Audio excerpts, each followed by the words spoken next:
हम चांद को आकाश में देख सकते हैं। भारत में इसे चंदा मामा के नाम से पुकारा जाता है। यह रात को आकाश में प्रकट होता है तथा रात के अंधेरे को दूर भगाता है। यह पृथ्वी को रात में रोशनी देता है। जिस प्रकार सूरज दिन में उजाला करता है, उसी प्रकार चंद्रमा रात में उजाला करता है। रात को आकाश में तारे भी दिखते हैं, परंतु इसका प्रकाश तारों की अपेक्षा अधिक होता है। यह आकाश में चमकता हुआ ऐसा लगता है जैसे आकाश में एक बिंदी चमक रही हो। तो दोस्तों, आज हम इस वीडियो में जानेंगे कि चांद का भयानक रहस्य क्या है और साथ ही साथ चंद्रमा के अद्भुत तथ्य के बारे में भी जानेंगे। तो दोस्तों, स्वागत है आप सभी का हमारे चैनल मिस्टीरियस थिंग्स में। यदि आपने अभी तक हमारे चैनल को सब्सक्राइब नहीं किया तो हमारे चैनल को जरूर सब्सक्राइब करें। जब पहली बार इंसान चांद पर गया तब वहाँ कई शोध किए, फिर भी हम चंद्रमा के रहस्य से काफी अनजान हैं। यह हमसे नासा ने बहुत सी बातें छुपा रखी है, इसलिए हम इसके बारे में बहुत सी बातें नहीं जान पाए। पर कुछ बातें ऐसी होती हैं जो छुपाने से भी नहीं छुप पाती।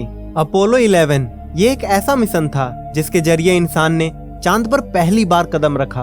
अपोलो 11 यह एक ऐसी उड़ान थी जिसने चांद पर पहले इंसान नील आर्मस्ट्रांग और एडविन बज एल्ड्रिन जूनियर को 10 जुलाई 1969 को सफलपूर्वक उतारा था। अमेरिका का ये अभियान मानव इतिहास और अंतरिक्ष अनुसंधान के इतिहास में बहुत बड़ी उपलब्धि है।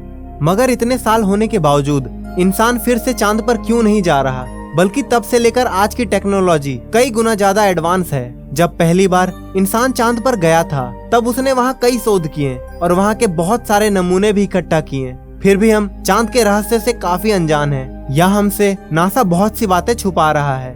वैसे तो चांद की उत्पत्ति कैसे हुई ये पूरी तरह से सिद्ध नहीं हो पाया। इनमें चांद की उत्पत्ति के सिद्धांत कई वैज्ञानिकों ने अलग अलग रखे हैं, पर उनमें से कुछ सिद्धांत जो ज्यादा सही माना जाता है, उनमें से पहला सिद्धांत ये है कि चंद्रमा और पृथ्वी की उत्पत्ति साथ साथ हुई है और चंद्रमा प्राकृतिक रूप से हमारा एक मुख्य उपग्रह बना। मगर ये सिद्धांत यहाँ गलत साबित होता है, क्योंकि पृथ्वी और चंद्रमा का निर्माण साथ साथ हुआ तो इनकी संरचना क्यों अलग अलग है। यानी चांद अलग तत्वों से बना है और पृथ्वी अलग तत्वों से बनी है। और एक चौंका देने वाली बात यह है कि चांद की उम्र पृथ्वी की उम्र से ज्यादा है, इसलिए यह सिद्धांत कई मामलों में सही साबित नहीं होता। और एक सिद्धांत ये है कि चंद्रमा की उत्पत्ति हमारे सौर मंडल निर्माण के शुरुआती समय में हुई, जब पृथ्वी से एक दूसरा ग्रह टकराया। इस भयानक टकराव से चांद की उत्पत्ति हुई और हमारी पृथ्वी पर एक बहुत बड़े गड्ढे का निर्माण हुआ जो आज प्रशांत महासागर है। मगर जब वैज्ञानिकों ने चांद और प्रशांत महासागर की मिट्टी का परीक्षण किया तो उन्हें उनकी अलग अलग संरचना मिली। तो इस परीक्षण से ये सिद्धांत कई मायनों में सही साबित नहीं होता, मगर इसी सिद्धांत को वैज्ञानिकों द्वारा सही माना जाता है और हमें यही पढ़ाया जाता है। और कुछ वैज्ञानिकों द्वारा ये भी सिद्धांत लगाया जाता है कि हमारे चंद्रमा की उत्पत्ति हमारे सौर मंडल से बाहर हुई है और कुछ प्राकृतिक कारणों की वजह से बाद में ये हमारा उपग्रह बना। इसलिए हमारे पृथ्वी और चंद्रमा की संरचना काफी अलग अलग है।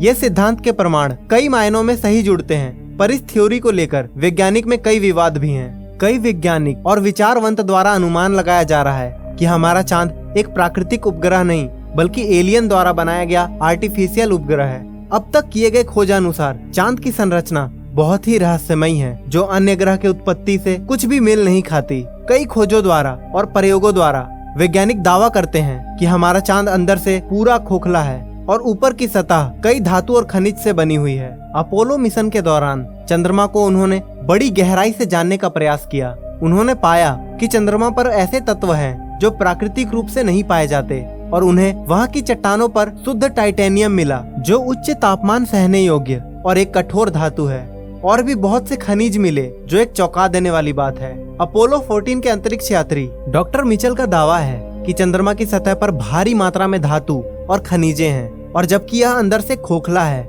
इस बात का पक्का सबूत तब मिला जब नवंबर 1969 के चंद्रमा पर ल्यूनर मॉड्यूल से टक्कर करवाई गई। जब ये टक्कर हुई तो उसका असर लगभग 25 मील तक हुआ। चांद पर लगाए गए उपकरणों ने चांद की टक्कर को प्रतिद्वंदित किया, जैसे कि वो अंदर से खोखला या एक घंटे के जैसा हो। घंटा बजाने के बाद जैसा कंपन होता है वैसा ही कंपन चांद पर लगभग 3 घंटे 20 मिनट तक था। इसके बाद भी चांद पर इस तरह के ज्यादा क्षमता के प्रयोग किए गए और इन प्रयोगों के नतीजे वैसे ही निकले जैसे पहले प्रयोगों में मिले।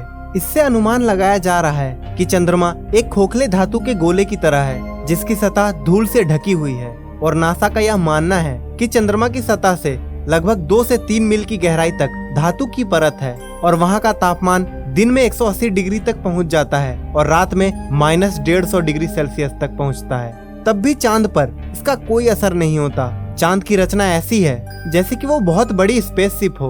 अपोलो मिशन के दौरान कई तथ्य उजागर हुए, जैसे कि मून लैंडिंग के समय यूएफओ को देखना और भी कई रहस्य हैं जो हमसे छुपाए जा रहे हैं। चांद पृथ्वी के इर्द गिर्द घूमता है, पर हमें चांद का एक ही हिस्सा दिखाई देता है और चांद का दूसरा हिस्सा आज तक हमें पृथ्वी से नहीं दिखाई दिया, जिसे चांद का डार्क साइड कहते हैं। और माना जाता है कि चांद के डार्क साइड में एक एलियन सभ्यता बसती है और वहाँ बहुत बड़ा एलियन बेस है जो हमारे पृथ्वी पर नजर रखे हुए है।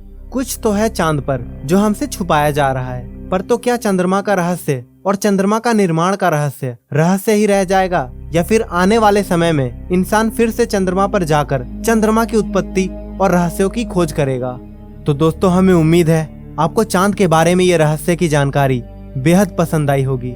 अगर हाँ, तो इस वीडियो को लाइक करना बिल्कुल ना भूलें और अपनी राय हमें कमेंट सेक्शन में जरूर दें। और यदि आप इस चैनल पर नए हैं तो हमारे चैनल को जरूर सब्सक्राइब करें। तो दोस्तों, अभी के लिए अलविदा। जल्द ही मिलेंगे एक नई वीडियो में।